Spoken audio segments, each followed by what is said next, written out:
तो बच्चों आज हम इस वीडियो में क्वेश्चन नंबर 6 से लेकर क्वेश्चन नंबर 10 तक को कवर करेंगे।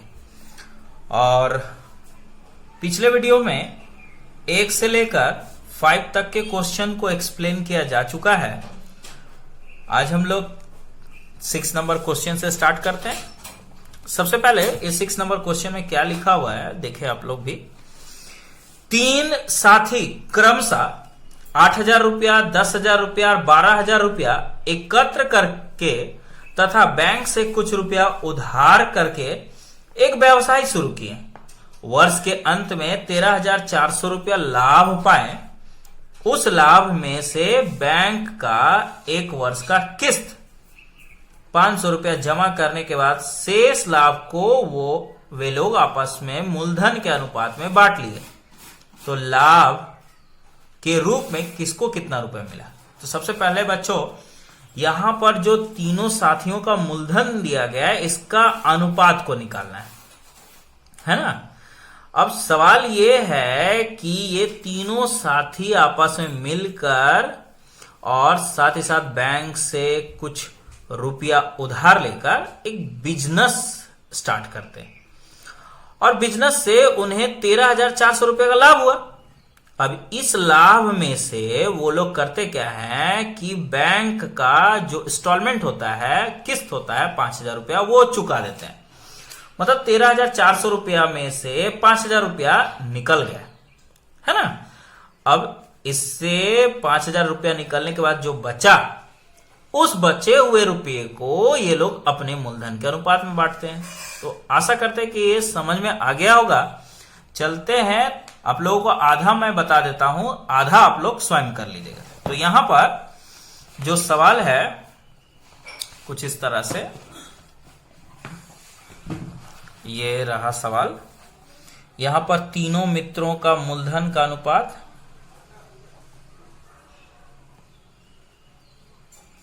तीनों मित्रों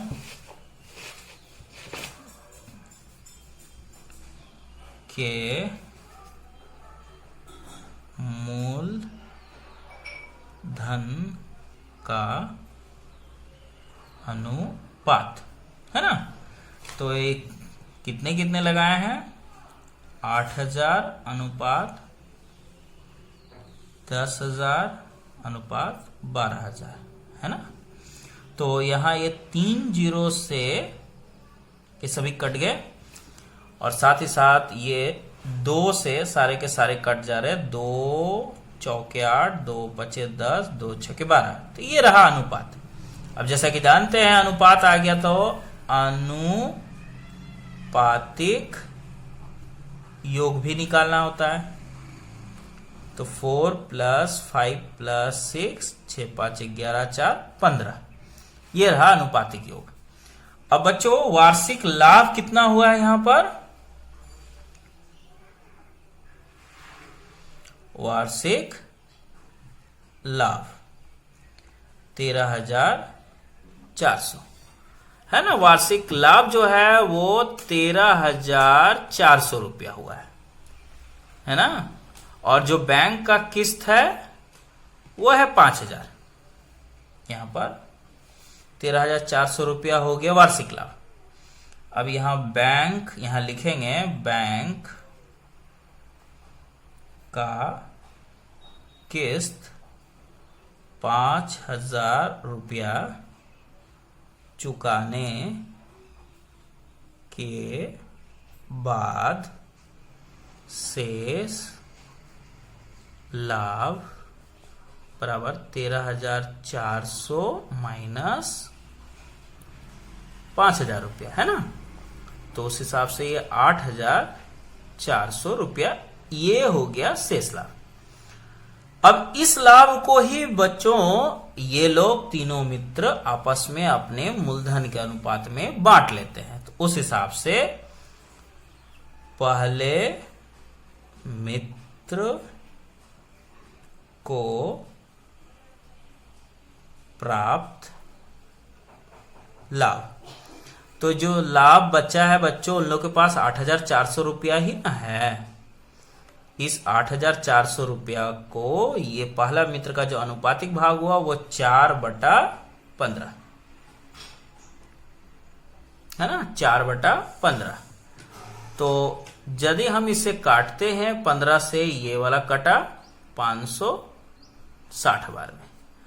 अब इसे 4 से गुना कर दिया जाए तो उस हिसाब से 2240 रुपया। तो जिस प्रकार बच्चों यहां पर हम निकाल के दिखाएं आप लोगों को कि पहले मित्र का प्राप्त लाभ कितना है, उसी प्रकार हम उम्मीद करते हैं कि बाकी दो मित्रों के लाभों को आप लोग निकाल सकोगे इसी पद्धति द्वारा, जैसा कि फर्स्ट वीडियो में हम एक्सप्लेन किए। तो अब हम लोग क्वेश्चन नंबर 7 को देखते हैं, है ना। तो क्वेश्चन नंबर 7 में क्या है वो देखना है। तो यहां पर क्वेश्चन नंबर 7 पहले देख लीजिए कि है क्या। 2 वर्ष में रुपया वापस करने पर कोई ब्याज नहीं देना पड़ेगा। इस शर्त पर 3 साथी एक समवाय बैंक से क्रमशः 6,000 रुपया, 8,000 रुपया और 5,000 रुपया उधार किए और मिलकर तीनों मिलकर, ये 3 साथी हैं, तीनों मिलकर, यहां थोड़ा सा गलती हो गया है, तीनों मिलकर 4 साइकिल रिक्शा खरीदे। 2 वर्ष बाद हिसाब करके पाया और देखा गया कि समस्त खर्च को ले देने के बाद 30,400 रुपया लाभ हुआ। तो उस आय के वे मूलधन के अनुपात में बांट लेने के बाद प्रत्येक ने अपने अपने ऋण का रुपया बैंक में जमा कर दिया। अब तक किसके हाथ में कितने रुपए बचे हिसाब करके देखें। तो बच्चों यहां देखने वाली क्या बात है, यहां जो देखने वाली बात है कि ये कंडीशन क्या है कि 2 साल के अंदर में यदि पैसा बैंक को वापस कर देने पर, बैंक से जो कर्ज लिए है वो वापस कर देने पर कोई इंटरेस्ट नहीं देना पड़ेगा, कोई ब्याज नहीं देना पड़ेगा। चलिए, तो इसका कोई फंक्शन नहीं है। तो यहां पर 2 वर्ष का इस सवाल से कोई लेना देना नहीं, बस जानकारी के लिए। एक्चुअली क्या है कि ये तीनों मित्र 6,000 रुपया, 8,000 रुपया और 5,000 रुपया इन्होंने बैंक से कर्ज लिया और 4 रिक्शा साइकिल खरीदकर बिजनेस किया। तो इसका मतलब हुआ कि उस बिजनेस से जो भी लाभ होगा वो ये लोग जितना इन्वेस्ट किए हैं कर्ज लेकर उसके मूलधन में बांट लेंगे और अपना अपना कर्ज को भी बैंक को चुका देंगे।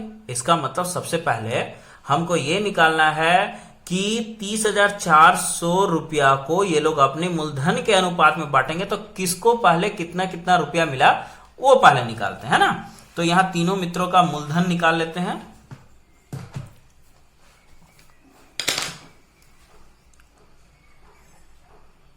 तीनों मित्रों का मूलधन का अनुपात।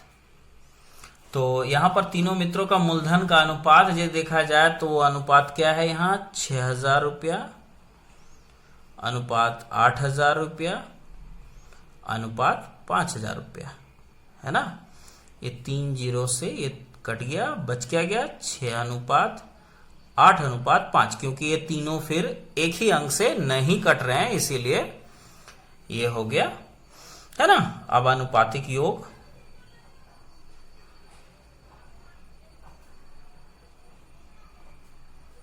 6 + 8 + 5, 14 5 19।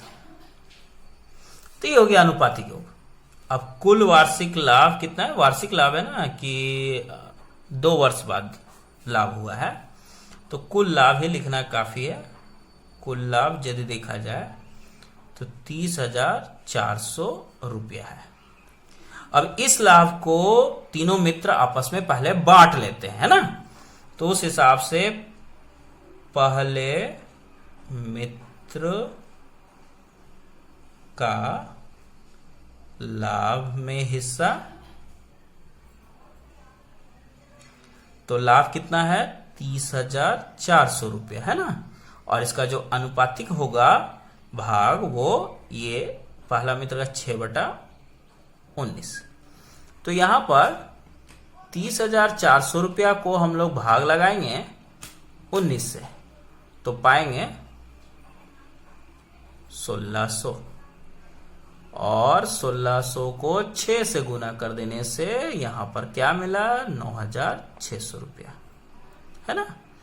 तो ये जो है पहले मित्र का लाभ हुआ, और इसी से पहला मित्र ने जो कर्ज लिया था 6,000 रुपया वो चुकाता है। तो अब यहां लिखेंगे इसी जगह पर कि बैंक का कर्ज चुकाने के बाद पहला मित्र का शेष लाभ है ना। तो पहला मित्र का कुल लाभ था कितना 9,600, उसमें से वो कर्ज कितना लिया था देखो बच्चों 6,000 रुपया बैंक से कर्ज लिया था, तो 6,000 रुपया वापस बैंक को करेगा ना, तो 6,000 रुपया वो वापस कर देता है। तो बचता कितना है 3,600 रुपया, 3,600 रुपया। तो ये पहला आंसर आया पहले मित्र का है ना। तो उम्मीद है बच्चों इसी प्रकार दो ठो स्टेटमेंट दूसरे मित्र का और तीसरे मित्र का हो जाएगा, और दूसरे मित्र का भी शेष लाभ बैंक का कर्ज चुकाने के बाद कितना बचेगा वो पता यहां चल जाएगा। तो आई होप कि आप लोग आगे इसे बना लोगे है ना। तो अब हम लोग सवाल संख्या, ये पूरा मैं हल नहीं करूंगा क्योंकि पूरा हल करने से वीडियो लंबा भी हो जाएगा, और यदि हम सारा हल ही कर देंगे तो आप लोग क्या करोगे, आप लोग को भी तो कुछ करना है ना बैठे बैठे घर में। तो चलिए क्वेश्चन नंबर 8 देखते हैं। काफी बड़ा सा प्रश्न है यहां पर, इसके लिए दूसरा पेज हम लेते हैं। प्रश्न संख्या 8। तो ये सवाल क्या है थोड़ा देख लें। लिखा गया है कि 3 साथी क्रमशः 1,20,000, 1,50,000 और 1,10,000 मूलधन लगाकर एक बस खरीदते हैं। अब यहां देखने वाली बात है, इसमें भी 3 साथी है और यहां पर तीनों साथियों का मूलधन है, और ये लोग बस खरीदकर बिजनेस करना चालू करते हैं। उनमें से पहला ड्राइवर, मतलब ये जो बंदा है वो ड्राइवर है, और अन्य 2 व्यक्ति कंडक्टर है। देखिए कंडक्टर ये वाला और ये वाला है। तो उन्होंने यह तय किया कि कुल आय का 2/5 भाग कार्य हेतु 3:2:2 के अनुपात में बांटने के बाद शेष लाभ को मूलधन के अनुपात में बांट लिया जाएगा। मतलब क्या है कि जो लाभ है उस लाभ का पहले ये लोग 2/3 हिस्सा को निकालेगा, और उस हिस्से को अपने कार्य के हेतु, मतलब जो जितना दिन काम किया है उसके अनुपात में बांटेगा, और उसके बाद जो बचा खुचा रुपया है उस रुपये को अपने ये लोग मूलधन के अनुपात में बांटेगा। तो मान लीजिए बच्चों कि इन लोगों को किसी एक महीना लाभ हुआ 29,260 रुपया। इस 29,260 रुपया में सबसे पहले ये लोग क्या किया कि इस रुपये का 2/5 हिस्सा निकाला और कार्य के हिसाब से ये लोग बांट लिया, और उसके बाद जो रुपया बचा वो मूलधन के अनुपात में। तो सबसे पहले यहां जो मूलधन दिया गया है वो उसका अनुपात निकालेंगे, तीनों के मूलधन, तीनों मित्रों के मूलधन का अनुपात।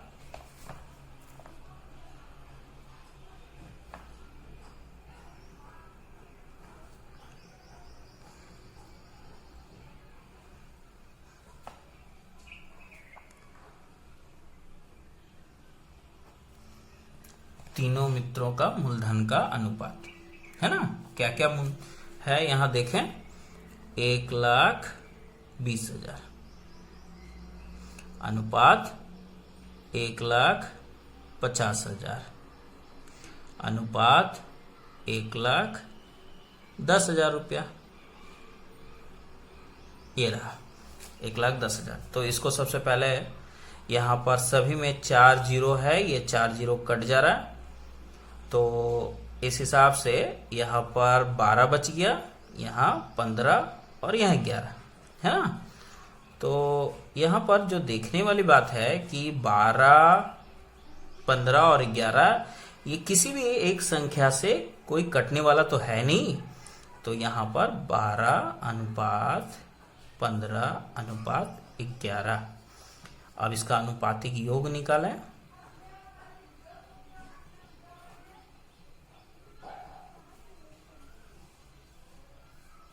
बारह प्लस 15 प्लस 11। अब इसे जोड़कर क्या होगा बच्चों? 38 है ना। देख लीजिए, 2, 5, 7 और 1, 8, 1, 2, 3, 38 है ना। अब इसे हम लोग आगे देखें तो हम लोग देखेंगे कि इसे यहीं पर छोड़ देना है। अब जो कुल लाभ हुआ है यहां पर, कुल लाभ क्या हुआ है यहां सवाल में आप लोग देखिए, 29,260 रुपया ये लाभ हुआ है। अब इस लाभ को वो लोग करता क्या है कि इस लाभ को, है ना, इस लाभ का पहले 2/5 हिस्सा निकाल लेता। अब लाभ का, इस लाभ का 2/5 हिस्सा देखें, लाभ का 2/5 भाग बराबर 29260। ये रहा लाभ, इसका 2/5 हिस्सा करेंगे तो 2,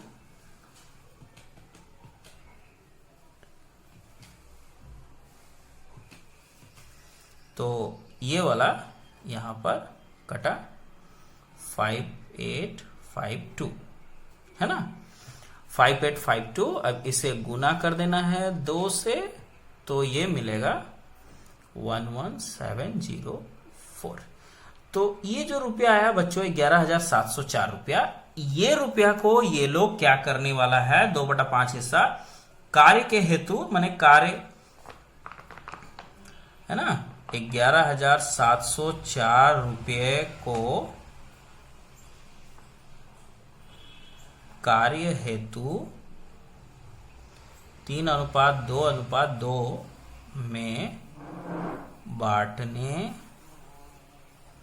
पर प्रत्येक का हिस्सा। तो बच्चों यहां पर किस अनुपात में ये रुपया को बांटने वाला है? इस अनुपात में। तो इसका अनुपातिक योग क्या होगा? यहां पर पहले अनुपातिक योग निकाल लेंगे।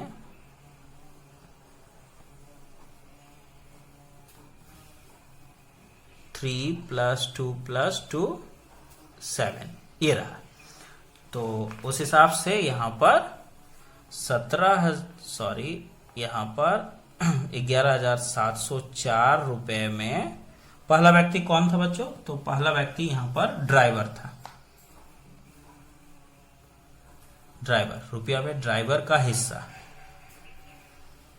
तो ये हिस्सा कितना निकलेगा ड्राइवर का? तो ये 11,704 गुने, अब जिसका अनुपातिक भाग यहां से मिलेगा 3/7 है ना। तो इसमें यदि 7 से डिवाइड किया जाए तो ये कट जा रहा है 1672 है ना। 1672 को गुना करना है 3 से, तो ये रहा 5016 रुपया। तो ये रुपया ड्राइवर अपने जेब में पहले रख लेता है, इसमें से मिला ना। अब उसी प्रकार बच्चों यदि हम अनुपात पर गौर करें तो अनुपात ये दोनों समान है, तो इसका मतलब बाकी 2 जन जो है वो तो कंडक्टर है ना, तो दोनों जन को समान रुपया मिलने वाला है। तो यहां पर एक ही लाइन में कर देंगे कि 11,704 रुपये में दोनों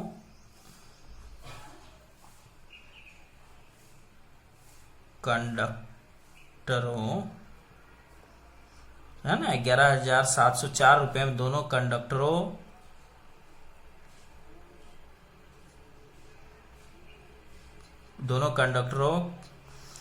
के प्रत्येक का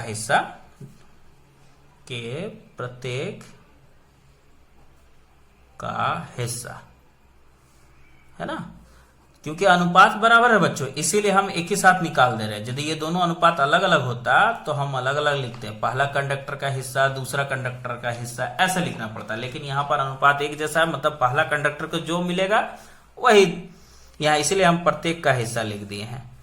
तो 11,704 गुने, अब इसका अनुपातिक भाग क्या होगा, 2/7। अब 7 से तो ये कट गया ना, 1672 16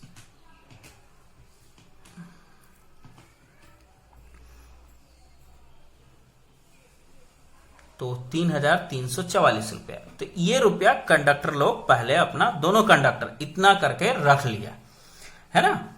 तो इस हिसाब से बच्चों यहां पर हम लोग जो देख पाए कुल लाभ इतना था, उस लाभ में से 11,704 रुपये लोग तो बांट लिया।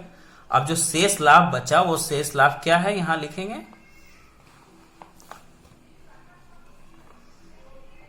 शेष लाभ।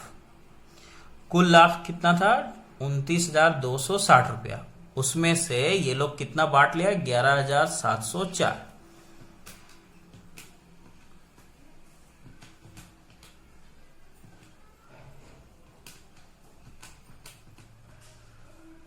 तो बच कितना गया लाभ, यहां कितना बचा, 17,000 ये रुपया, ठीक है ना। तो ये रहा शेष लाभ।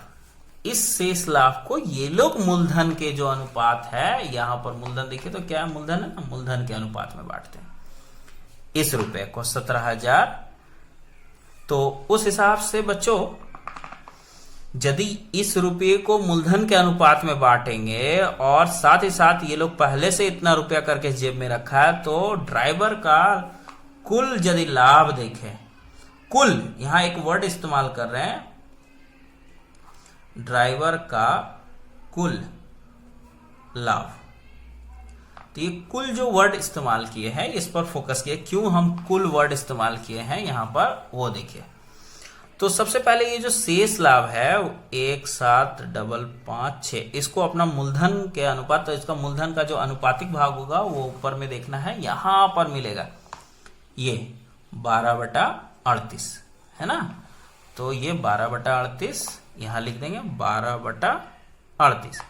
और तो और ये ड्राइवर जो है पहले से ही इतना रखा है, क्योंकि उसमें 11,704 रुपया में भी से तो उसको हिस्सा मिला, तो वो हिस्सा को इसमें ऐड कर देंगे, क्योंकि इतना रुपया पहले से वो ले चुका। तो इसीलिए हम बच्चों ये वाला और ये वाला के लिए यहाँ कुल शब्द इस्तेमाल किए, है ना। तो इसको हम लोग भाग लगाते हैं 38 से, तो ये वाला 462 है ना, 462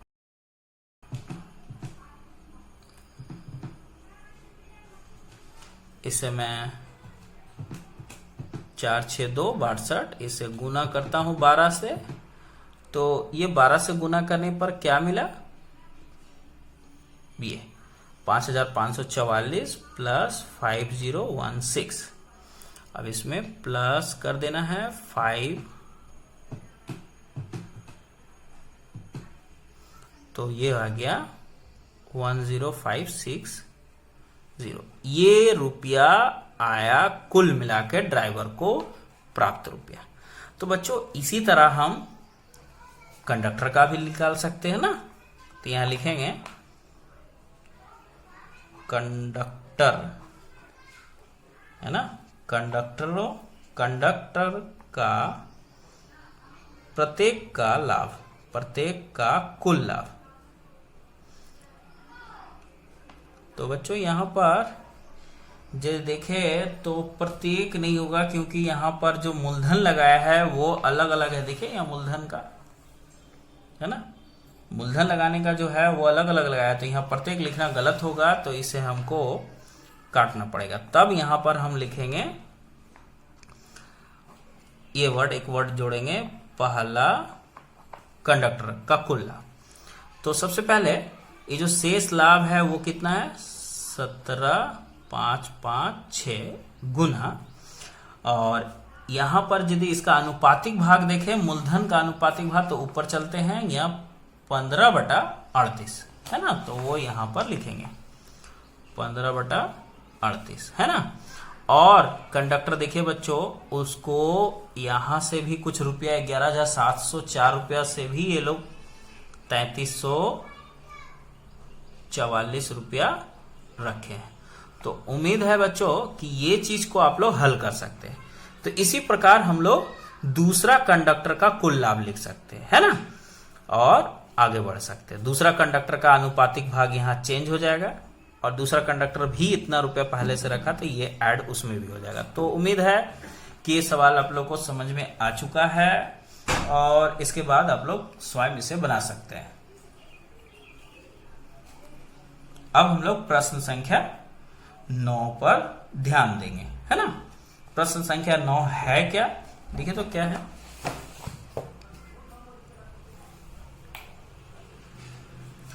यहां लिखा गया है कि वर्ष के आरंभ में प्रदीप बाबू और अमीना बीबी क्रमशः 24,000 रुपया एवं 33,000 रुपया लगाकर एक व्यवसाय शुरू किए।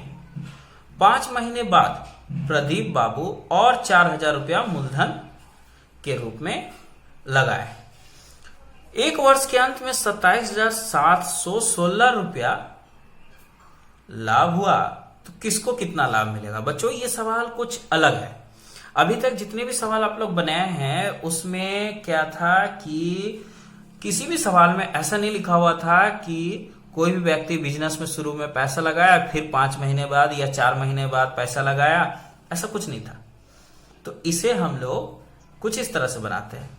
तो यहां पर जो प्रदीप बाबू है वो 24,000 रुपया करके लगाए और अमीना बीबी 30,000 रुपया, लेकिन 5 महीने बाद प्रदीप बाबू और 4,000 रुपया मूलधन लगा दिए। तो इसका मतलब क्या हुआ कि यहां पर जो बिजनेस है वो हम लोग कुछ इस तरह कंसीडर करके बनाएंगे कि मान लेते हैं कि प्रत्येक महीना ये प्रदीप बाबू 24,000 रुपया लगा रहे थे और प्रत्येक महीना अमीना बीबी 30,000 रुपया करके लगा रही थी बिजनेस में, है ना। तो इस प्रकार इन लोगों का जो नियोजित मूलधन है वो किस तरह से हुआ वो ध्यान से देखना है। कैलकुलेशन जो करने वाले हैं नियोजित मूलधन का वो थोड़ा सा गौर से देखें। तो यहां पर नंबर 9 पहले दे देते हैं, लिखते हैं प्रदीप बाबू का कुल नियोजित मूलधन। तो देखो बच्चों ये किस तरह से निकालना है ये भी समझना है। यदि इस तरह का हो 5 महीने बाद लगा दिया बिजनेस में या निकाल दिया तो इसको किस तरह से कैलकुलेट करते हैं। सबसे पहले देखते हैं प्रदीप बाबू 24,000 रुपया लगाए थे, है ना। और ये 24,000 रुपया उन्होंने बिजनेस में अपना जारी रखा, लेकिन 5 महीने बाद वो 4,000 रुपया और मूलधन लगा दिए। तो इसका मतलब क्या है, पूरे वर्ष जो होता है वो 12 माह का होता है। एक वर्ष में 12 माह होते हैं। तो 12 माह में ये जो 24,000 रुपया जो लगाए हैं वो कितने महीने के लिए, 5 महीने के लगाए बिजनेस में, क्योंकि 5 महीने बाद वो 4,000 रुपया और लगा दिए। इसका मतलब हुआ कि 24,000 रुपया में ये 4,000 रुपया और लगा दिए बिजनेस में, और ये जो रुपया हुआ ये रुपया 5 महीना तो निकल गया ना साल में, तो 7 महीना तक उनका इन्वेस्ट रहा बिजनेस में। तो ये चीज बढ़िया समझिए। ये 5 से इसलिए गुना किए हैं क्योंकि उन्होंने 5 महीने बाद रुपया लगाया था। तो इसका मतलब बिजनेस में वो प्रत्येक महीना 24,000 रुपया करके ही लगा रहे थे, लेकिन इसके बाद क्या हुआ, 5वां महीने के बाद उनका बिजनेस में 24,000 में 4,000 रुपया और जुट गया और वो 28,000 रुपया हो गया, और यही 28,000 रुपया उनका 7 महीना तक चला। तो अब इसे यदि सॉल्व किया जाए, 5 चौके 20, 5 दूनी 10, 2 12, ये 3 जीरो आपस में ऐड कर देना, और ये 28,000 गुने 7। अब यहाँ बच्चों हम यदि देखें तो ये हम लोग अब यदि इसको कैलकुलेट करते हैं तो कैलकुलेट करके हम देखते हैं।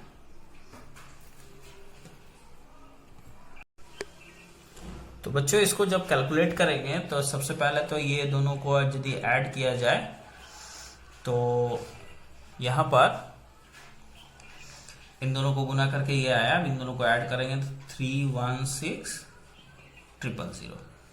तो ये रहा प्रदीप बाबू का कुल इन्वेस्टमेंट। अब आ जाते हैं दूसरा एक और कैरेक्टर है इसमें, वो कैरेक्टर है अमीना बीबी। तब अमीना बीबी का कुल नियोजित मूलधन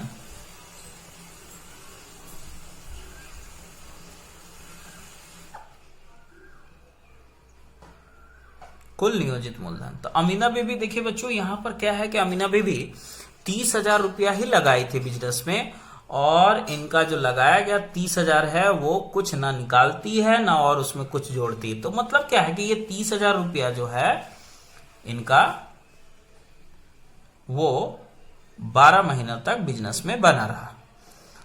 तो ये 12 को 3 से गुना करते, शॉर्टकट 12 तिया 36, और 1 2 3 4 1 2 3 4 ये रुपये को हम यहाँ पर लिख दिए।